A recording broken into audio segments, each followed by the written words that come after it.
What's the problem with having friends of the opposite gender if my intentions are pure? How many of you have ever seen the clip, Why Guys and Girls Can't Be Friends? Raise your hands. Tayyib. You need to watch it. I promise you it's not a sheikh. It's not going to be a guy with a big beard that's going to tell you why guys and girls can't be friends. It was actually an experiment on a college campus by a non-Muslim. So basically he asked the guy, it takes guys and girls, and he asked the guys, do you think you could ever, do you ever think about that person in a sexual way or things of that sort? And he asked the girls the same question, and so all of them said, no, of course we can be friends and we don't think that way. Then whenever he had the guys alone, he asked them the same question. Do you think guys and girls could be friends? He's like, nah. All of them said no. And all the girls were like, yeah, of course. Then he asked the girls, he said, well, do you think that if you opened yourself up to a relationship with him that he'd be willing to engage in a relationship with you? And they were like, oh yeah, of course. And so the point was, the end of the experiment was, guys and girls can't be friends, of course, in that regard. The point is, and I'm not an advocate for, I think that, subhanAllah, Sheikh Salman al-Auda once said something very powerful. He said, if you close the doors to that which is permissible, people will break the doors. People will break them and people will transgress.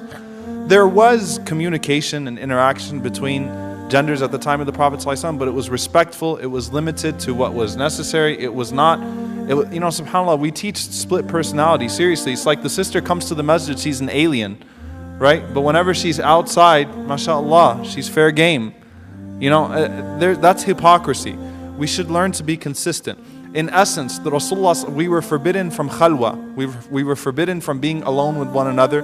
We were forbidden from being flirtatious and promiscuous, from exposing anything from the hijab. Guys and girls, guys, you got a hijab too. I'm just letting you know, you also have to observe certain limits, so don't think you can post whatever pictures you want to post too.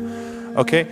Khalwa, being alone, cyber khalwa. Alright, G-chat and Facebook chat with all the smiley faces and things of that sort, and I think you looked really good in your jersey today, and whatever it was, all of that is not allowed either. Now, why is it? What if my intentions are pure? And this is something I really want to address. From the maqasid of Sharia, from the objectives of divine legislation, Allah subhanahu wa ta'ala addresses norms. Allah does not address exceptions. The Sharia is based upon norms, not on exceptions. If you feel like you can be with, you feel like you can be with a girl and she's just my cousin, she's my really good friend, I don't ever feel that way towards her, you are not the norm, you are the exception. The legislation will not be based on the exceptions, it will be based on the norms.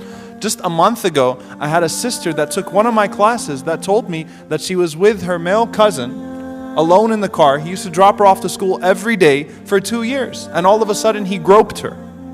They're both masjid goers. She didn't know how to deal with it. She said, I never expected it. I never thought of him that way, but obviously he was thinking of me that way. And that's the first thing that's wrong with this question. My intentions were pure. How can you know the intentions of the other person? You cannot know the intentions. And let me just tell you something, sisters. Guys play a lot of games. No offense, man. Brothers, just cover your ears. We are not who you think we are sometimes. Okay? As long as a man is still biologically a man, he still is attracted to a woman. Okay? Unless he's undergone some procedure or something like that, he's still a man. He still likes women. He still likes sisters. Okay? So Allah addresses the norms, not the exceptions. Maybe you can control yourself, but not everyone can.